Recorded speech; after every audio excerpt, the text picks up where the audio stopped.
Are you ready for the best damn radio show on the planet? Man Hour Nation, rise up.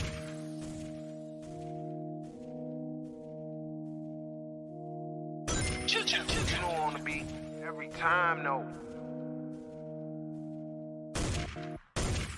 I would like to personally welcome you to Man Hour After Dark. Say that while I bring you the host, Mike, Buck, and Cone. You know who's coming to the stage. Sports talk than what you about to hear right here. I second that. Go.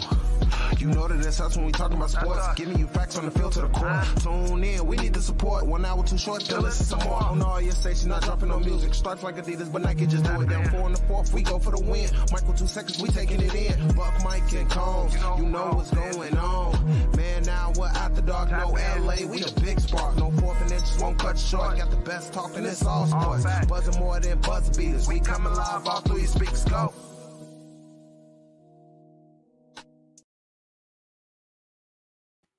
And what is going on, Man Hour Nation? It's your boy, Brandon Combs, coming to you live here in the city of Chicago. Cold and rainy again. We had a nice couple of days, nice Thanksgiving weekend. Hope you guys all enjoyed your Thanksgiving with your families. You know, it's been quite some time here for us on the Man Hour. We've got a lot of things going on, and one of the things that we've got going on here is the new Man Hour Chicago show. It's our 3rd episode now, and you know, we hope that you guys are like what we're bringing. We want to know what you guys want to talk about. Join in with our posts on the Facebook page. You know, let us know what you guys think. We post questions up there. We'll bring your stuff on. If you guys ever just want to hop in and talk sports with us while we're on the show, feel free to hop in live on the comments. We'll bring that stuff up. Make sure you click like, share, and subscribe as well. But without further ado, let's bring on my co-host, Mr. Ryan Fitzgibbons. What's going on, Ryan? Hey, Brandon, how you doing? Yeah, happy to be on again, our 3rd show. Yeah, thank God they're not playing in Chicago today because I don't think that field could take it again after that 49ers debacle. They are so what do you happy. mean? What's wrong with Soldier Field's turf? What is it, Bermuda now? It's not Kentucky, dude, yeah. It's whatever. Yeah, it does look like they throw grenades there in between games. It does look like it's like one of those sites where they're training military and throwing grenades inside of the stadium. Like Woodstock, Woodstock 98 or whatever it was, Woodstock 96 or whatever that Woodstock was, mosh pitting and all that. So yeah, thank God they're not playing there, but happy to be on. How was your Thanksgiving? It was good. It was good. We had 3 Thanksgivings. 3 Thanksgivings, which you said you're all right with. Dude, I would, yeah, dude, multiple Thanksgiving dinners, I would, and that does, I mean, I'm not just talking about leftovers, because, I mean, obviously we all have the leftovers, but like 3 fresh, hot, steamy Thanksgiving dinners to me would be like, that's heaven, man. I would, there's no way, like, I would sign up for that every damn week. It's just you get tired by the end of it, especially when you have a 4-year-old. Yeah. But other than that, it was good time. Even one of the turkeys were smoked, so that was pretty good. That is good. Yeah, my sister-in-law made it, so it's good times. Good times. Some decent football actually for a Thursday. Yeah, it's something we don't get to see a whole lot of here in Chicago is decent football. You know, especially we watched that debacle of a game last week against the Atlanta Falcons. What were your thoughts coming out of that game? I mean, obviously the Justin Fields injury, which we're going to get to here in a minute, was a bad. It's not even on Justin Fields. It's on the coaching staff. I don't know what the hell they were doing. It drives me nuts. But we're going to talk about that here in a minute. But you got the worst pass rushing defense in the league, and they sack your quarterback 4 times. He has no time. It probably should have been 6 or 7 times if he wasn't so good at escaping pressure. And I don't know what your thoughts are coming out of this game, but I hope we don't win another game the rest of the season because we desperately need the number 3 pick. Yeah. You know how I thought going in. I was very optimistic about this game. I thought they were going to drop back 35 times. I think he did have 32 backs, but he was hurried so much and had to scramble for his life. I don't know how many pass attempts he had, but it wasn't close to 35. So I was optimistic going in. I thought this was the game where you could kind of see what you got in a pocket passer, and it obviously exploded. I think I messaged you during the game. This was one, if not the worst offensive line game. It's a runner-up for worst offensive line game of the year. I mean, they were terrible. Turnstiles. There was times, and when I look at offensive line play, obviously I'm not an expert, but when you're 2-on-1 and you lose that matchup, which they lost several times last week, oh man, you just got to shake your head and be like, what the hell is going on? Well, not only that, but what are you doing? Like, Justin Fields all game long is on the sideline. He's getting his hamstring hit with the massage gun. He's noticeably limping off the field in between plays, and you keep calling designed runs. Like, what other conclusion can we draw other than the fact that maybe your brother John is calling the plays, trying to eliminate Justin from the equation? What other conclusion can we make other than you were trying to kill your quarterback? Yeah, I mean, he was running for his life. I mean, I don't know if you definitely can't have to stop running those design runs. I know one of them was supposed to be a draw. That's what they're saying. I don't know if that's true or not, but one of them was supposed to be a draw at the end of the game where he got hit pretty hard. And I think there's a couple penalties in there, at least one penalty. For Christ's sake, can you give? Yeah. I mean, they're protecting, half the, 99% of the league other than him. They even protect Lamar Jackson. I mean, even he's starting to get the penalty. I saw a post on Facebook where the guy said he's like, can we please get some of these calls for Justin Fields? I know he's not a quarterback with the likes of Taylor Henneke, but Jesus, can we please get some calls for Justin Fields? And dude, like this guy, and I said even last year, I was watching some times where he would go down and you could count to 3. And then somebody would come in and hit him, and there would be no flag going up. And maybe part of me wonders if that's because of his ability to escape. Like, do they give defensive players a little bit more leeway with guys who escape and aren't as easy to bring down, a little bit more leeway with making sure that the guy is down? Now, half the time, this stuff is happening with Justin's in his slide, and that should never happen. He's given himself up. He should never get touched when he's in his slide, and that goes for any quarterback. They're giving themselves up. If you dive into them, it's a damn penalty. But for whatever reason, with Justin Fields, it's not a penalty, and I don't get it. He doesn't do the fake slide either. Like some of the guys will bring their shoulders back and you'll see it and then they'll start running again. He doesn't do that. When he's sliding and he's giving himself up, it's obvious. At least to me. I mean, he had trouble sliding the first season and part of this season, but he's done a better job of that. But yeah, another design run. That was just hard to watch. They obviously had they had no confidence in the offensive line to block up any routes. Yeah. I mean, I saw a couple end zone views. Your brother chiming in. Yeah, I know. I saw some of them back at the end zone views. This is a temporary background, and I just wanted to remind everybody that the White Sox did win a World Series back in 2005. But anyway, they did. I thought that season was canceled. Exactly. According to ESPN, multiple times it was. And if you look at the ratings, most of America didn't watch, but I watched. I watched it too. I mean, yeah, it was actually a good series. I wouldn't say it was a good series. I mean, with the White Sox won it, so it couldn't have been that good. But it was it was fun for White Sox fans. So we'll give that to him. But getting back to Justin Fields now. Yeah. Justin Fields out for today's game. I know they're saying it's a game time decision, but it's not a game time decision. Justin Fields is not going to play. Trevor Siemian is going to be your quarterback today. We're missing Kyler Gordon. He's going to be out with a concussion. Brisker is out with a concussion. One of the better defensive players this year. Yeah. On the team, Brisker, really. What are you looking for in today's game? I think my first question needs to be with Trevor Siemian under center. And Trevor Siemian is not a terrible quarterback. For all those people thinking, oh, you're dead in the water with Trevor Siemian, that's not exactly true.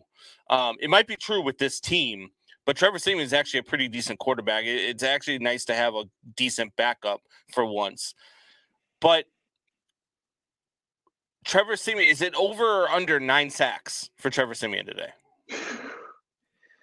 I'm gonna hope for under, but if he gets sacked 9 times, you're gonna be seeing Nathan Peterman. I mean, who wants to see that? I don't even know what. It's very hard to watch this game. I mean, you got your 2 rookies, Brisker and Gordon. They're both out. I mean, there's really not much to watch. Maybe the defensive line play. Yeah. See what you got there with Robinson. I mean, Khalil Herbert isn't even playing where you could be like, oh, a second year. What is this guy taking a huge step forward or not? He's out. I mean, maybe a Velus Jones kick return, a muffed punt. Well, they probably won't have him on punts, but and who knows if there'll be any punts today. This is the NFL, and nothing makes sense, right? We've watched all season long where we've seen game and we're like, oh yeah, this team's gonna roll this team, and then they end up losing. Like, I would not be surprised, and this would blow up guys like your brother who are anti Justin Fields. This would blow up their heads if Trevor Siemian goes out and throws for 350 yards and 2 or 3 touchdowns. Even if the Bears lose, if he throws for 350 yards and 2 or 3 touchdowns, they're going to be like, I told you we need to get rid of Justin Fields. When was the last time Justin Fields threw for 300 yards? Blah, blah, blah, blah, blah. I don't care what Trevor Siemian does today. Part of me wants to see Justin Fields and Jaquan Brisker and Kyler Gordon back next week, because we always want to beat the Packers, right? No matter what, we want to beat the Packers. Yeah. But part of me also feels, and I don't know if you feel the same way, if the Bears bring Justin Fields back this season, they can't protect Justin Fields from themselves. They can't not put himself on the line, put his body at risk, because they can't stop themselves from calling designed runs for clearly their best playmaker. So would you want to see Justin Fields back this season? Do you want to see Justin Fields play against the Green Bay Packers? Do you want to see Justin Fields play again? Or are you like me saying if he doesn't play again, it might be a blessing in disguise for this organization? You know what? It probably would be a blessing in disguise, but I'm a selfish person and I want to see him play, and I think he will play. I think the guy's just super competitive. Like, you could see it, like I said last week with the frustration, that's real. He really wants to play. He's gonna play next week. If Mike McCaskey or Ted Phillips lets him play. I mean, I saw that report. I don't know how good of a report that is, because it came from a guy I'm not really familiar with, but they said that they're going to make the decision too. They might make the decision, not Mike McCaskey, George McCaskey. I'm going back to the 80s now. My dad screaming George at the McCaskey, television. Whatever. They all suck. Yeah, they all fucking suck. Anyway, we'll do a blood. We're checking Virginia McCaskey's blood pressure later today. No, I'm hoping it's at 0. I kill her once a week. That was my once a week. There we go. It's still the best thing that would happen to the Bears organization would be the death of Virginia McCaskey. They're still the fucking Bears, Brandon. They're still the fucking Bears. They're still Bearsy. Who is running the fucking team?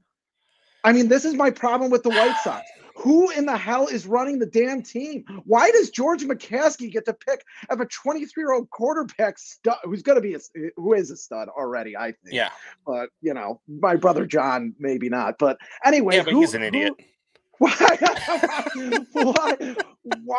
I mean, who is making the decisions? What is going on? Like, it's still Bears. And I thought this was going to be different. I really did. I got sold a bag of goods again. I didn't think this year was going to be different. Like, I really didn't. I said to Bears fans, probably I actually started saying this last year, is that next year they're not going to be good, but they can still have a good productive season and only win 4 or 5 games. You could still have a productive season and see things from Justin Fields like we have seen, see the growth, see the progression from Justin Fields, and still not have a great season. Next year, we need to be at least in the contention for division title, at least, right? Because you've got $114 million in cap space. You clearly have your quarterback. I think you have the right coach, and I think you have the right GM, and I think you have some of the right pieces. I love the trade of Chase Claypool. Jaquan Brisker was a great pick. Kyler Gordon was a great pick. You still got Eddie Jackson. You can go out there and give him an extension. You've got all sorts of pieces that you can build around. Now you've got to go out and you've got to fortify the offensive line. You've got to fortify the defensive line. And you've got to get your secondary a little bit of help. And you got $114 million to go and do that. So next year, if we're still sitting here on Thanksgiving talking about the Bears not even being a thought of contention for the division title, I'm going to tell you to blow the whole fucking thing up again.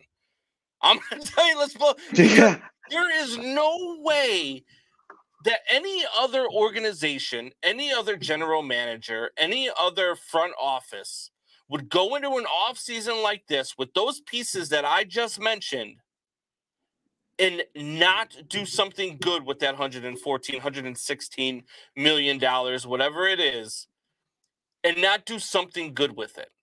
And not put the right pieces around the pieces that you already have in play.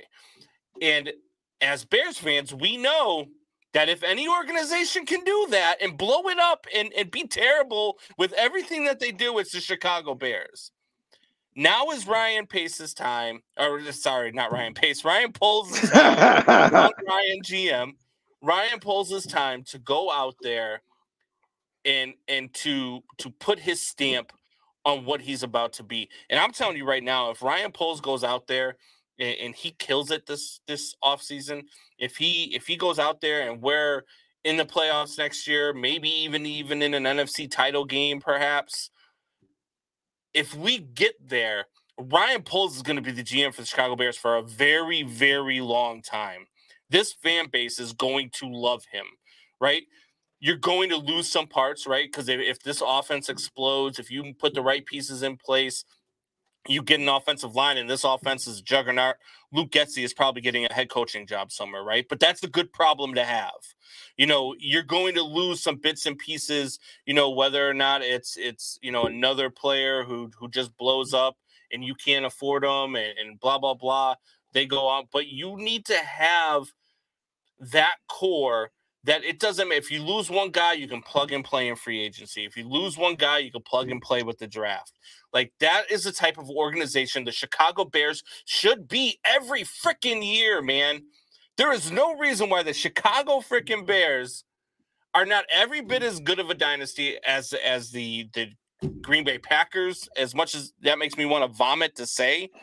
The New England Patriots. I mean, hell, you look at some of these other teams. Look at the Los Angeles freaking Rams. Yeah. Look at what they do. The New Orleans Saints.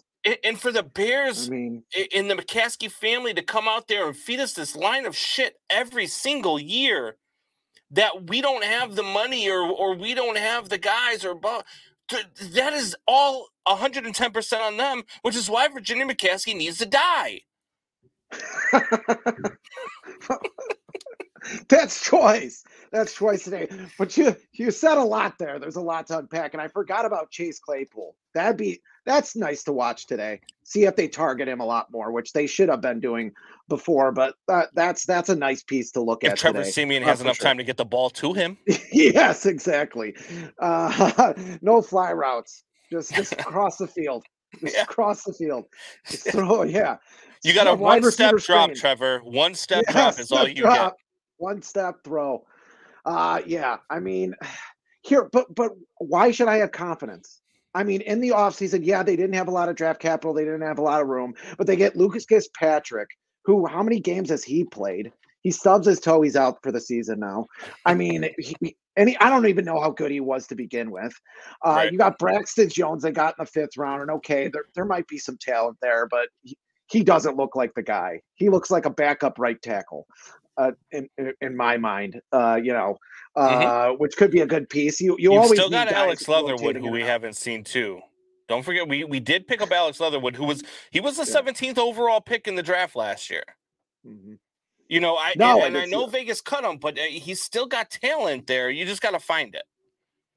But how do I feel confident? I mean, I know that Ryan Poles is supposed to be the offensive line fixer, but how do I have confidence in that, or that he can even draft on the offensive side of the ball? I mean, you have Velus Jones, and then you have what they did in free agency. I mean, Velus Jones might still be good. I'm still pretty high on him. I think he's really quick.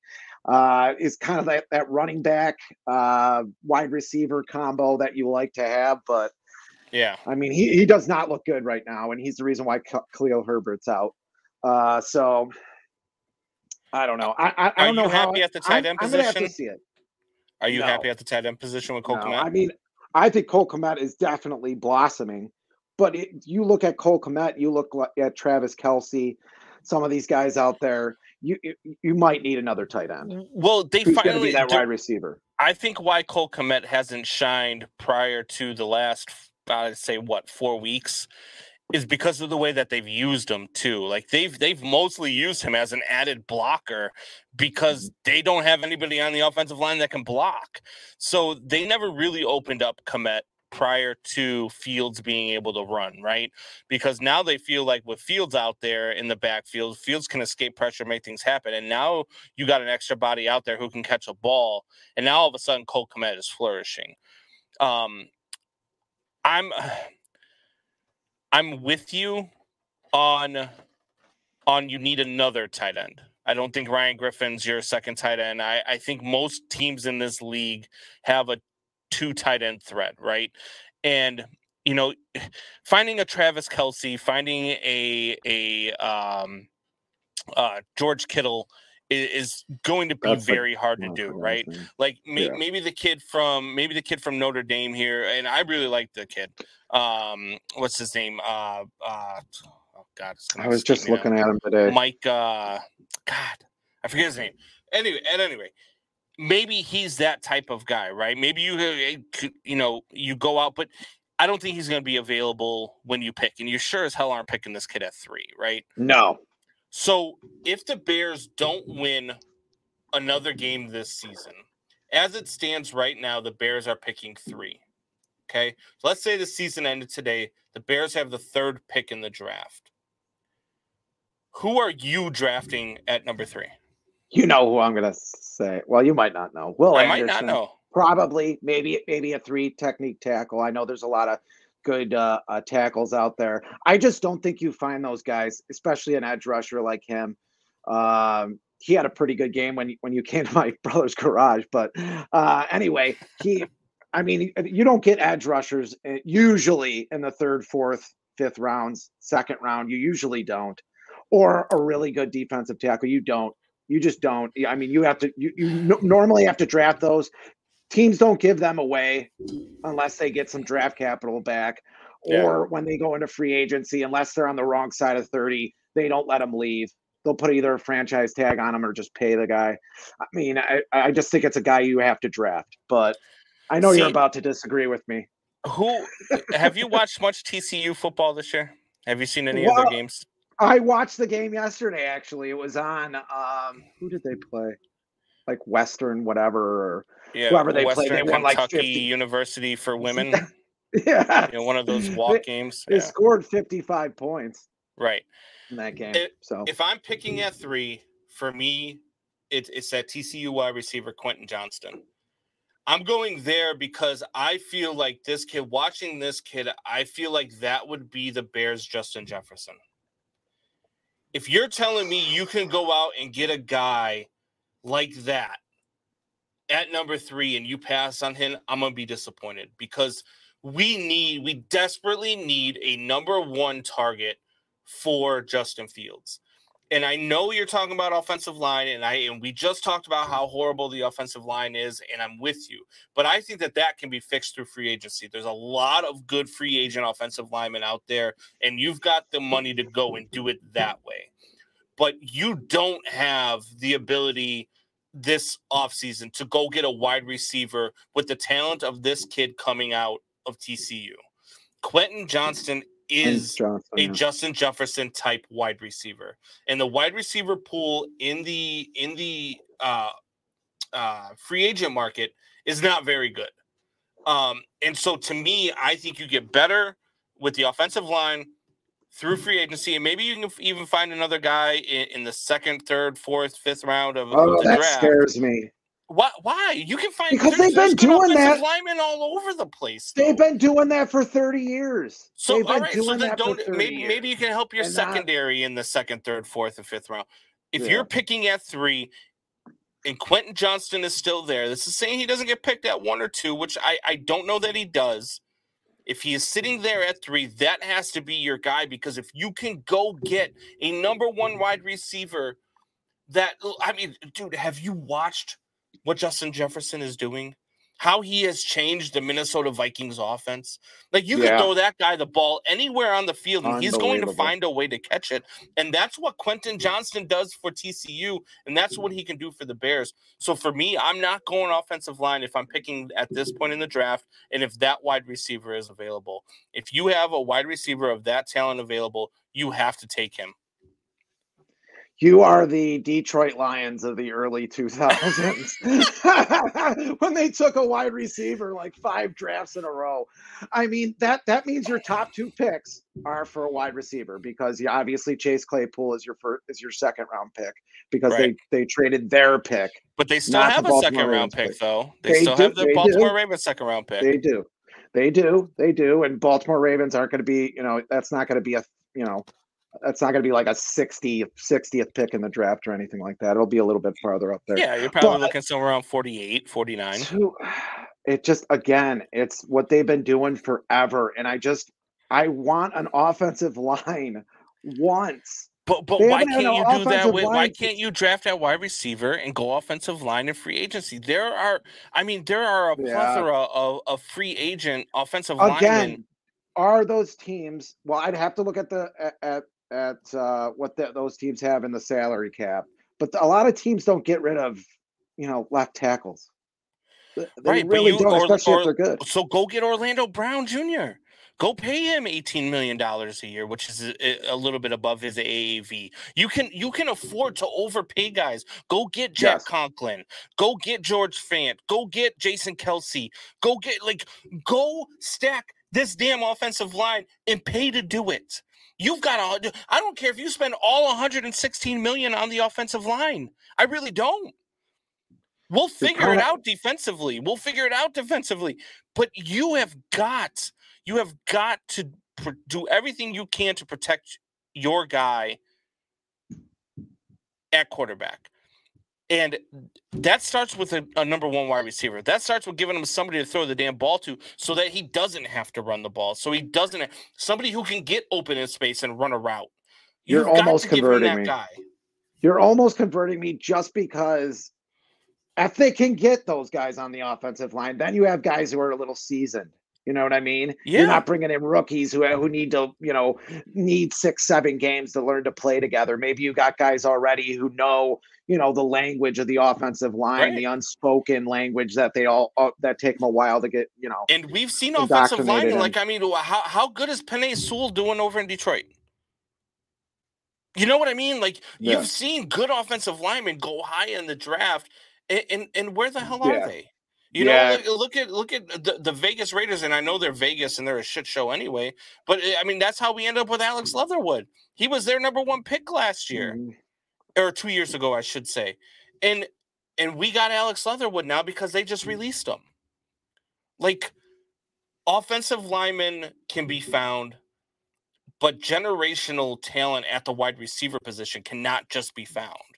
And I think that's what Quentin Johnston is. No, it's not about a toy. I want that guy. I want to be. You're right. I do want to be like the Lions when they found Calvin Johnson. I do want to be like the Vikings when they found Justin Jefferson. I do want to be those guys because that's what we need. That's what we've never had. We've never had an offense that we have the capability of having in the next couple of seasons. We could have the number. If I would have told you 5 years ago that, hey, by 2023, the Bears are going to have a top 3 offense in the league, you probably would have laughed at me, right? Yes.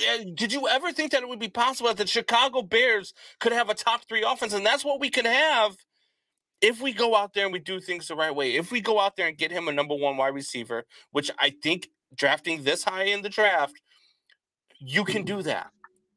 And you can go out and you can spend, because you've got, and that's the other thing too. Maybe if they didn't have this much cap space, I might agree with you. Offensive line, protect him, do whatever you can to protect or even Justin defense. Fields. But you've got $116 million. You have got offensive linemen up the wazoo that are free agents this season. You need a left tackle, go get Orlando Brown Jr. He's going to be asking for $16 million. Give him 24. Because you have the ability to do so.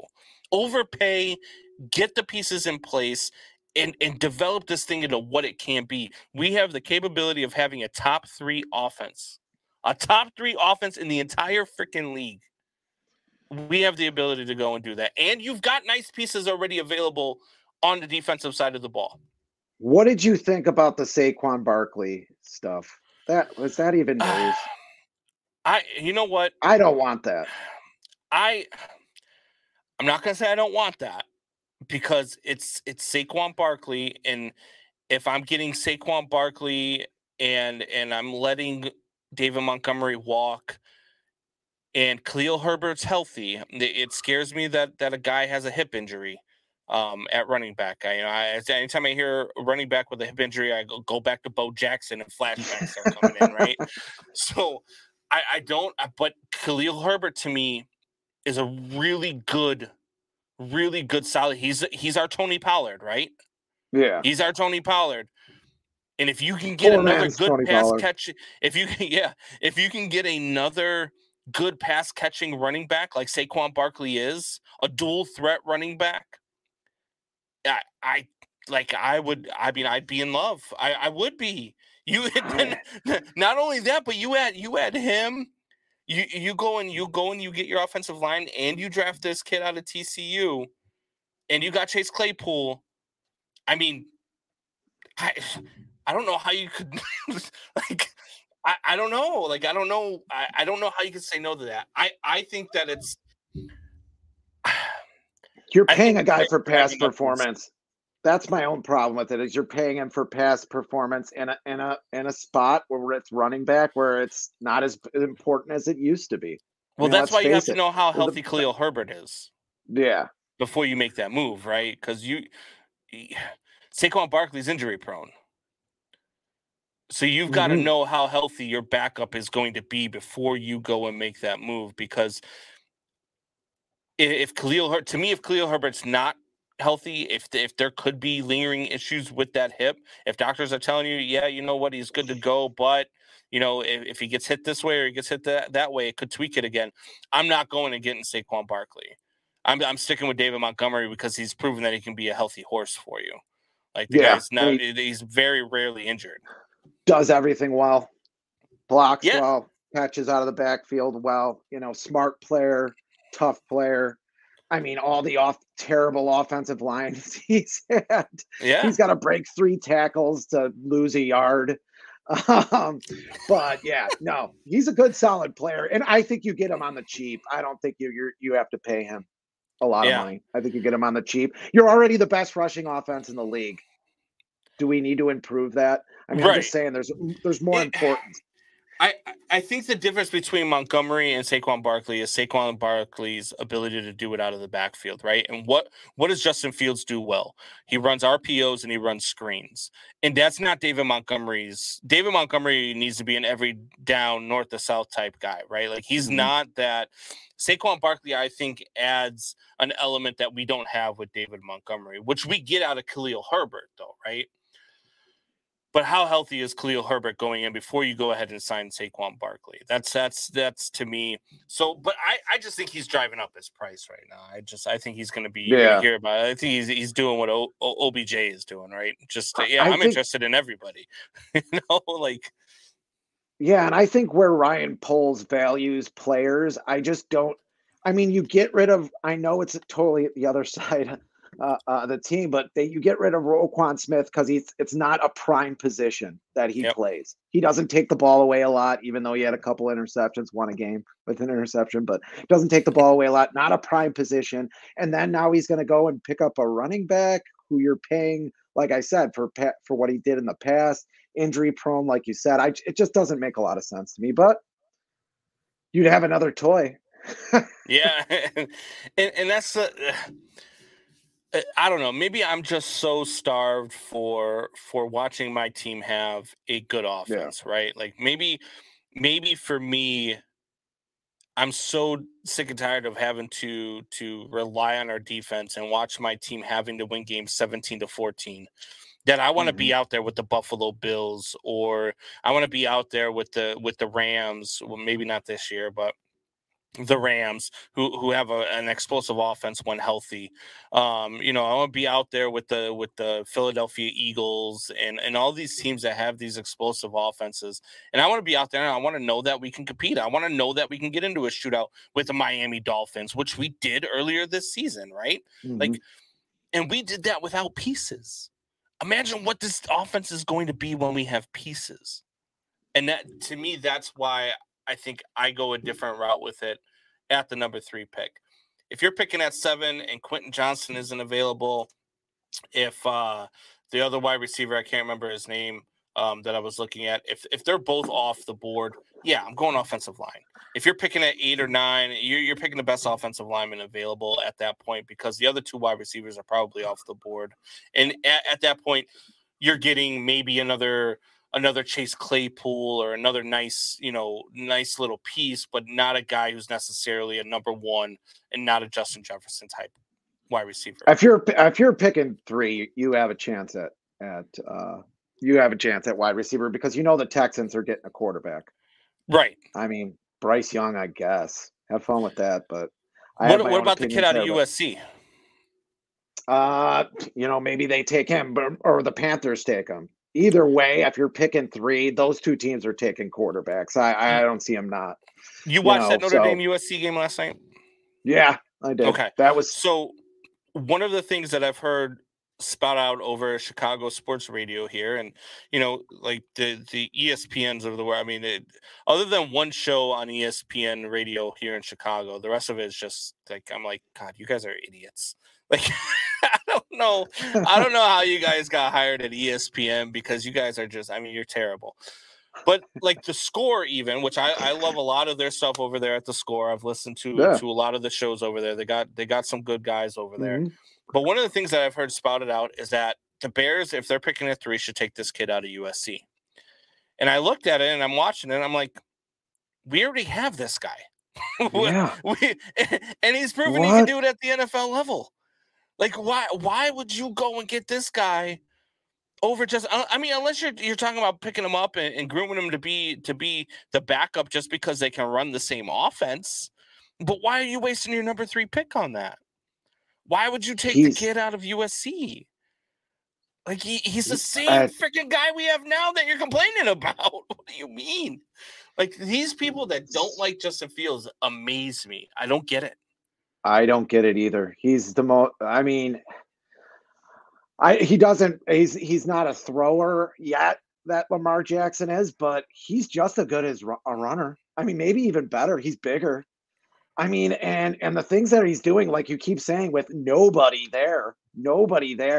I mean, I kind of foreshadowed it at the beginning of the show, but if you look at the end zone reads on some of those plays, not a lot of people are open. These wide receivers are not getting space. Micah Mooney wasn't doing a lot of things last week either, and he's still doing things. He still ran for 85 yards while getting killed, almost killed last week. And he can throw downfield. I mean, he really can. It's those Yep. intermediate passes that he's got to get better at, but I think you could teach that. It's very hard to teach a quarterback to throw downfield, but those intermediate reads and go into those a lot more, I think that's something you can definitely learn. And I think a lot of the throws downfield will be addressed once you get a wide receiver that can get downfield, right? Yeah. Like you've got Darnell Mooney who can get downfield, but he can't win a jump ball. He can make some of those insane grabs every once in a while, but he'd be a great slot receiver. He'd be a great number 3. Like Mooney at number 3 all of a sudden puts him in the limelight like they used to do with guys in New England, right? Like Danny Woodhead. You know what I mean? Like it just makes them that much better because there's not as much attention as there would be on Chase Claypool or any other wide receiver that you're going to bring in to be your number 1. So I think that would help his game tremendously. But Justin Fields, I feel like a lot of the stuff that you see right now that is wrong in his passing game will be addressed once he doesn't have to count down in his head to 2.5 before he's about to get hit, right? And his escapability has kept so many plays open, and then I'm still watching. He's still looking for guys to get open 10 to 12 seconds later, and they're still not open. Like that is the problem that the Bears have. And that's how I think you address a lot of his passing is you beef up that offensive line and you get him wide receivers that can get open. And I think you'll see a lot of those issues go away with Justin Fields. This guy is a very smart quarterback. He watches tape. He is a student of the game. And I've heard people talk about this kid like he is the smartest player they've ever watched play. Like, and I know that's a far fetch, but that is some of the stuff that you hear about him behind the scenes, right? So I want to see Justin Fields behind a good offensive line. I want to see Justin Fields with weapons.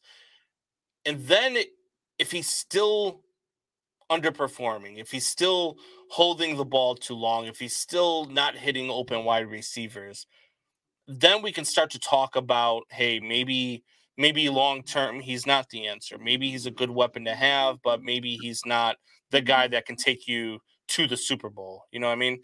You got a little guy there wanting to get on camera. Yeah, he was. Bring him in. He's probably got better takes than we do. Yeah, he probably does. My little boy. I think he got scared. Went back upstairs. Man.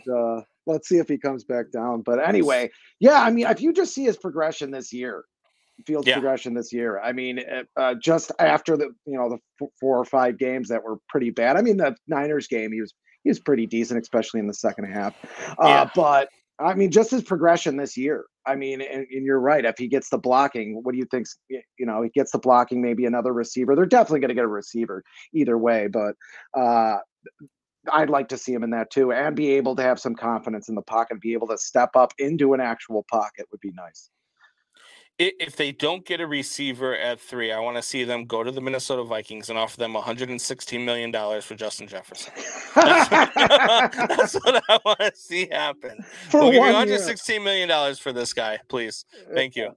But no, so today we got the Jets and Bears. The Bears obviously will be starting Trevor Siemian, and the Jets are going to be starting a guy named Mike White.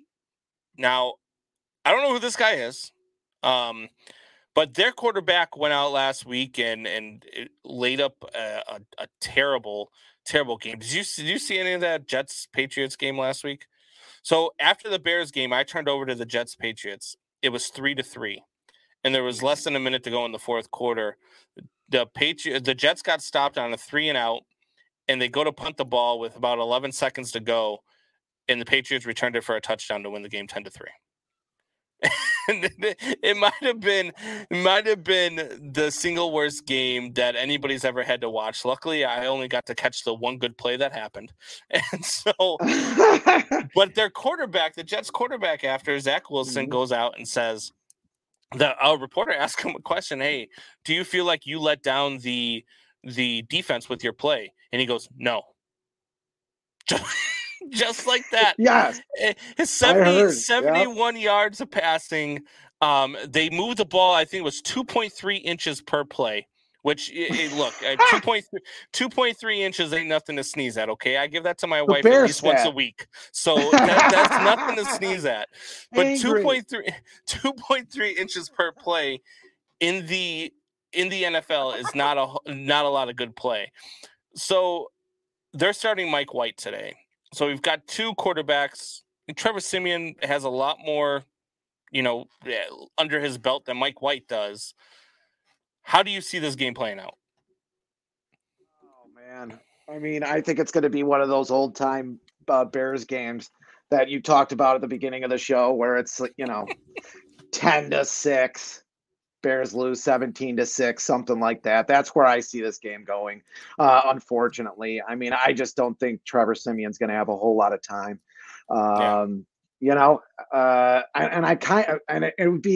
It'd be good if he stayed in the pocket and there was some blocking and you could see some maturation in that line, but I just don't see it happening. And their defense is not going to be good today, obviously. I mean, even worse with Gordon and Brisker out. It could be a horror show. That's why I was almost hoping Justin Fields was going to play, but he's not going to play this week. So I'm with you. I think it's going to be a very low-scoring game. I think it's going to be a field goal kicker's game. I think you're going to see something like 9-6, 6-3. It's going to be a terrible, terrible game to watch. But us as Bears fans, I mean, we're going to be on it every second of the game, and we're going to be, and for whatever reason, we're going to be rooting for a win. Like, I really want the Jets to win this game. For more reasons than just the Bears draft stock, right? Like, I love chaos. And if the Dolphins lose today, which right now they're a half game behind the Bills now. So if the Dolphins win, they're still in first place. But if the Dolphins lose, the Dolphins would fall behind the Jets in the standings, and the AFC East just starts blowing up, right? Like, it just it creates chaos, and I love chaos in sports. But plus, it just keeps the Bears down, and it keeps guys like your brother from talking about Trevor Siemian being better than Justin Fields. Like, I can't. He's a pocket passer. If I have to spend the next 7 days listening and arguing with people about Trevor Siemian over Justin Fields, like, I'm going to stab myself in the face. Like, I can't do it. I don't have it in me to try to talk with people that can be that ignorant. And if he goes out there and he shells out and he puts up 300 yards passing, it's going to be impossible to talk to these people all week long. The same old Bears talk, the same old boring Bears talk for the last 30 years. The backup is better. Yeah. Let's bring the backup in. The backup has got to be better. The grass is always greener. Anything. Oh God, I hope that doesn't happen. But I don't think it is. This time it's that same old boring Bears talk of the backup is better when the starter is setting records. Yeah. The starter is out there doing things we've never seen happen in the game before. And that's where I would, I don't know, I would lose my ever-loving mind. So for the love of God, please let this be a 9-6 Jets win. Let's not have this talk. Let's go into next week after a 9-6 victory. Let's have Justin Fields come back and play against the Packers, get a win versus the Packers, because I don't care if we don't win any other game for the rest of the season. We have to beat the fucking Packers because they suck and I hate them and they're really bad this year. And we actually have a chance against the Green Bay Packers next week. And I would love every second of somebody running into the end zone, and doing the Aaron Rodgers belt celebration and asking who owns you now. Like, I would love every second of that. Right. And then Justin Fields plays the hero, has a good game, and all of that good stuff, and all is right with the world. So I just, I'd never root for a Bears loss. If they win, I'll be happy. Yeah. But if they lose, I think that would probably be the best thing for my sanity over the next week. Yeah, absolutely. And that Aaron Rodgers last year with the I still own you or I own you. And he's right. That's the worst part. He is right. He is right. It's terrible. And I hate it. But I always bring Packers fans down to earth. I got a buddy of mine who's a diehard Packers fan. His name he loves this team. And he always says, "Oh yeah, the Bears, the teddy bears, and we own them, and blah blah blah blah blah." I'm like, look, you've had 30 straight years of Hall of Fame quarterback play. You've won 2 freaking Super Bowls. You've won 2 freaking Super Bowls, and you can't get out of the NFC title game to save your life. So I don't even want to hear about it, man. Look. For every Bears fan listening to this show, whether it is live right now or whether it is later on podcast form, I say this with pride and I say this for you. Fuck the Green Bay Packers. Okay? I say it with pride and I say it with love for you guys because I hope Justin Fields is healthy enough to play next week. I really do. I think he'll play. I mean, he's pushing to play this week. If you believe the reports, I think he'll definitely play. I think he wants to play. I think there's that competitiveness in him. I don't think they're going to be, unless George McCaskey comes down with his Jerry Reinsdorf stick and tells him not to play. I mean, which would. But then at the end of the game, after we're up by 35 points against the Green Bay Packers, I hope Justin Fields, feels something in that shoulder and takes himself out of the game, takes himself out of the rest of the season so that he can protect himself and protect his future from this organization. Just beat the Packers. So that's what I want. So let's get into, we got about 10 minutes left here on the show. Let's get into a little bit of baseball talk. We've got the Chicago Cubs, the Chicago White Sox. There's a lot of free agents still out there. The Cubs are rumored to be in bed with everybody. Yes. But nothing has happened. The Cubs have not made a move on Correa, which I thought would have been a done deal 2 weeks ago. The Cubs they've not addressed first base, they have not addressed catcher, they have not addressed anything. What is taking the Cubs so damn long to do something? I don't get it. Are we waiting for the chips to drop? Are we waiting for a Turner to sign, or is that what needs to happen before the rest of the chips fall? Are they waiting to see how much he gets paid to maybe drive up their bargaining price? That's what I was going to say. I mean, I can't believe they haven't made a move yet. I mean, Jose Abreu's there for you too. It's not like they're waiting for other first basemen to get signed. I mean, he's there for you. I don't think the Sox just aren't going to sign him. It's just not going to happen. It doesn't make any sense. But I mean, he's there for you. Yeah, maybe they are waiting for trade. Maybe the years are wrong for Correa. Yeah. I mean, and they've had some. I mean, maybe he's a little gun shy. I mean, Jed Hoyer has not been particularly great in free agency. Yeah. I mean, Jason Hayward, that's a tough contract right there. But I've heard players talk about it in the past, and I have heard that players say that when it comes to free agency, there is a pecking order, right?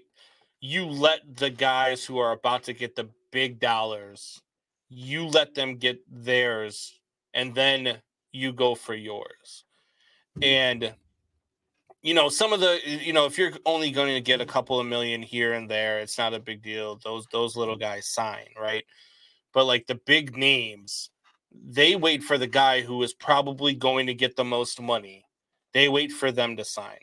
And that's for 2 reasons. One, it's out of respect for the guy to be able to get to go wherever he wants. The second thing is it kind of drives up their bargain price once they see what he signs for, right?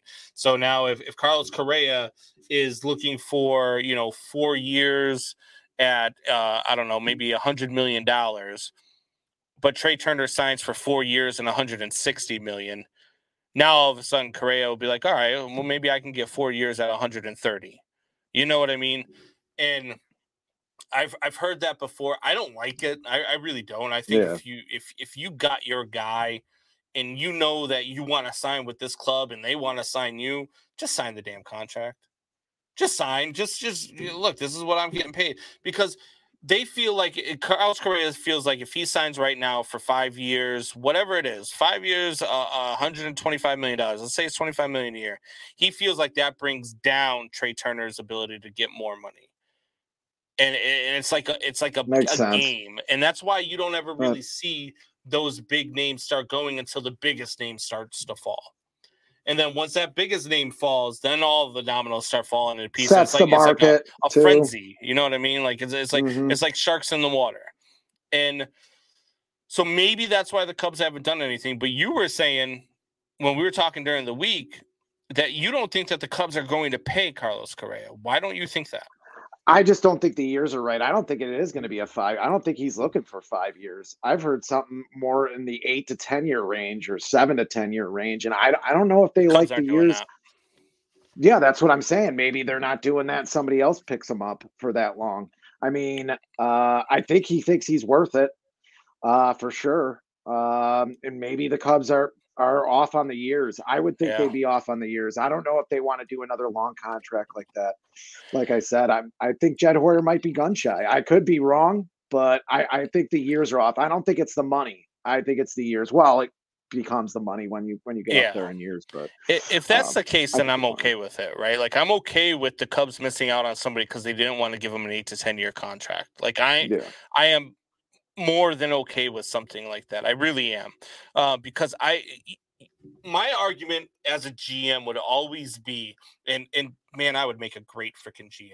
I really would. Like I would make a great GM. But he's a scout now. If I'm a GM, my argument against the 8 to 10 year contract is name me one that has worked out. Name me one that has come in and brought a team multiple championships. Name me one that has gone out and the guy has just been an MVP, all-star, on a perennial playoff team, right? It's not Mike Trout, right? You might be that perennial MVP and perennial all-star, but they're not going to the playoffs. You could talk about let's go with A-Rod. Harper, Machado. They won one World Series out of that A-Rod deal. But they still lost a lot more than they won. You know, Harper, they went to the World Series this year. Machado is on such a talented team. I was so disappointed in the San Diego Padres, and it sucked that Tatis got hurt. And it sucked even more when he's coming off an injury that he popped for steroids. PEDs. But I mean, look, he was trying to come off an injury faster, so he's probably taking something to help himself heal. Yeah. Yep. But you look at all of these big deals, and none of them, I would say maybe 20% of them work out for a team. And I'm not ready to get in, like Carlos Correa does. My argument to Carlos would be like, Carlos, you signed a short-term deal with Minnesota last year it was mostly a prove-it deal, and everybody knew you weren't going to exercise your option after it. And you guys didn't even make the playoffs. So you tell me why I should give you 8 to 10 years. What are you bringing to me for those 8 to 10 years? Because what I saw last year, I'm not giving that guy 8 to 10 years. Club option, maybe 5 years with a couple club options, or club option, or I'd give him even a player. I mean, that's what a lot of deals moving forward are going to have to be: high AAV, short term with club and player options, and that's what a lot of teams are going to be, and that's what players are going to have to get used to. Because if you want to make hundreds of millions of dollars, that's fine. But we're not going to spend that 10 years, you know, even a Shohei Ohtani. I'm not giving Shohei Ohtani 8 to 10 years. And that guy can go out and win a Cy Young and an MVP and a batting title in the same damn season. Yeah. It'd be scary, though, with him. Just because pitchers, that scares the hell out of me. I mean, look at the Barry Zito deal. I know I'm aging myself here, but that was a long deal where he barely played. And when he did play, he was bad, real bad. So I mean, that's the one I always think of because that was big money and he barely played. Yeah. At least the difference with Shohei, you can DH him. If he gets hurt, you can DH him. You know what I mean? He just be a DH for you, and he'll hit you 40 home runs and he'll hit 320. Like okay. Yeah. You know what I mean? Like that's why with Shohei, I wouldn't be afraid, but I'm still not giving you 8 to 10 years. Yeah, I'm not. I'm gonna give you. I might give you 6 to 8, and you're gonna have a player option after 5, and I'm having a club option after 6. You know what I mean? Like and the only way that I'm exercising my club option after 6 is if you've done what I said you would do. If you've won a Cy Young, an MVP, and a batting title, and we've become a perennial contender, and you're still performing at that level after 6 years, then sure, I'll exercise my club option. But this is where you have to have good intel too, and where you have to be able to know, hey, no one's going to give him those years. Let's wait him out. And then sometimes you have to roll those dice and say, hey, we're going to wait them out anyway because we're not going to give them those years, and maybe somebody else does pick them up. And they're a weaker team for it. You never know. But then again, as Chicago sports fans, you as a White Sox fan, me as a Cubs fan, we both know our teams don't have good intel. We don't have good intel. I don't understand. I don't get it. Like, how can guys like you and me sit there and watch a game, whether it be a Bears game or a Cubs game or a White Sox game, be like, well, why don't they do this, this, or this? I mean, it makes a ton of sense. And then they don't do it. And sure, there's probably things behind the scenes that we don't know. There's things that we're not privy to. And I get it. But they don't even do it. Like the Cubs not signing Wilson Contreras makes zero sense to me. But they're out there talking with Christian Vasquez. Yep. Boston. Yep. And you're probably going to pay Christian Vasquez more than what you paid would have paid Wilson Contreras. I don't understand it. I came up with the thing last year. Maybe Jed's trying to separate himself from all of the Theo guys. Maybe Jed's trying to build a team and doesn't want if they win a World Series for them to say, well, yeah, but he did it with all of Theo's guys. Well, after 2016, didn't you think this team was going to at least contend for many more years? And I think that's the one thing they did wrong. But the one thing they did wrong was they did not evaluate their own talent. Right. Well, they did not. Talent. They completely missed on Kyle Schwarber. They thought Kyle Schwarber was the next. I kept hearing a baby Bambino is what they were calling him, little Babe Ruth, and that was stupid to me. Like the guy struck out way too much. He just wasn't. He wasn't that guy. The guy can hit the ball a country. He's mile. good. I mean, but he's they missed good on now. him. But he's almost 30. You know, Javi was great for about 2 years. Javi was great for about 2 years. I mean, he had that one. I think it was 2018, where I thought he was the MVP. I thought he was the best player in baseball. But you're right. They did. They missed on talent. They didn't build around the talent. They didn't go out there and get the guys to fill in for, you know what I mean? We never had the viable backups. They thought that they could buy pitching, which was kind of, they looked right at first, but it really bit them in the ass. I mean, some of the trades that they made too, like in 2017, to go out and get freaking Quintana and give up Eloy Jimenez and Dylan Cease to get Quintana was just the dumbest damn thing I've ever seen. You almost had to do it though, and I thought Quintana would be a lot better. I really did, because he had almost a sub-3 ERA with the Sox, with all the years with the Sox. He's still good in Pittsburgh. Yeah. So, but they almost had to do that because they didn't draft it well. They didn't mature it well. They didn't put a lot of value on that side, and they looked right for a little while. But this league is cyclical, as you know, and it's kind of coming back to pitching now. Yeah, I mean, you won the World Series in 2016. 2017, you went back to the NLCS. 2018, you took a little bit of a step back. And that 2017 team, they went to the NLCS, but they barely won that division. I mean, they really had to scrap and claw to win that division. 2018, they win the division again. They go back to the NLCS. 2019, they get bounced in a wild card game. 2020, they get bounced in a wild card game. And it's been downhill ever since. And I don't know why,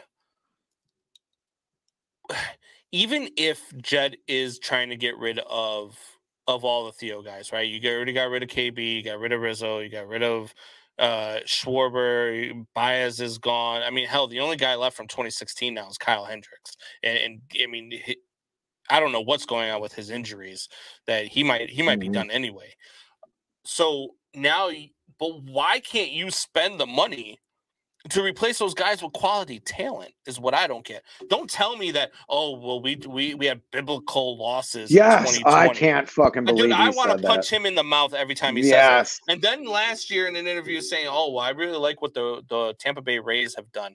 If you start following the Tampa Bay Rays model, I'm telling you right now, I might go ahead and just get season tickets to the White Sox, because I don't know if I can deal with over. Dude, I don't how can you deal with? But see, it's the same thing on the south side. Yeah, I know. They're doing the same thing. It is. They're looking at Mike Clevenger, who is a good piece, but he's coming off of Tommy John surgery. You need a real starter. Even your pitching coach is saying we do need another starter. Even Ethan Katz said you do need another starter, which I was kind of surprised at. And look, the one place where I trust the Sox, not to dip my toe into that area, but the one place I trust the Sox is on pitching. I mean, they are one of the better pitching organizations in the league. I think at least top 5. We can argue if they're top 10, but they have been better on that side. But you're looking at Mike Clevenger. You're not looking at any of the blockbuster guys. Why? Yeah, I don't get it. The one thing that pisses me off the most about Chicago sports and about our GMs and about our owners is when they tell us that they're not spending money. Why? Why are you not spending? We have the highest ticket prices, the highest food sales, the highest everything, and we pay the most money. Why are we not spending that? Why are you not putting that back into the team? You got your network. Yeah. To me, what you're saying is, guys, just line my pockets, make me rich, and go about your business. We pay because we want our teams to be good. We know if we put money into the team, that money is supposed to go back into the team. And you keep telling us, oh, we had a loss of biblical, but shut the hell up. You guys make $3 billion a season. $3 billion a season. Yeah, the valuation of your team. They bought it, somewhere around under $1 billion, like $900 million. Yeah. Now they're worth, $3-4 billion. I'd have to look at the Forbes list again, but I haven't looked at it in a couple years. But yeah, they're worth about $4 billion. So they've gone up, quadrupled in price. And you're going to say that you don't have the money. I don't get it. Yeah. And the Bears are talking about if they sell it, it's going to be about a $9 billion deal. When the Bears sell the organization with a new stadium coming on the horizon, they're talking about when the McCaskey sells, it's going to be a $9 billion deal. And that's not going to happen until Virginia dies. So she needs to die quick. That's the third time. Right? Third time. You killed her three times today. Speaking of killing it, we killed it for about an hour and 6 minutes now. All right. It is time for us to go enjoy some Chicago Bears. Well, not really enjoy it, but we're going to watch some Chicago Bears football. We've got a lot of stuff going on. Hopefully next week we'll have some free agency stuff to talk about, as we just were. Hopefully we'll have some signings happen. Hopefully we'll be talking about, Justin Fields playing against the Green Bay Packers, how excited we are to watch Justin Fields play against the Green Bay Packers. Hopefully that's the thing heading into next week. Guys, hope you guys enjoyed the show. Click that like, share, and subscribe button. For myself, Brandon Combs, and Ryan Fitzgibbons, this has been Man Hour Chicago. Please join us again next week, 10 a.m. Central Standard Time. And as always, John Fitzgibbons takes us out. Talk to you later. Talk to you later.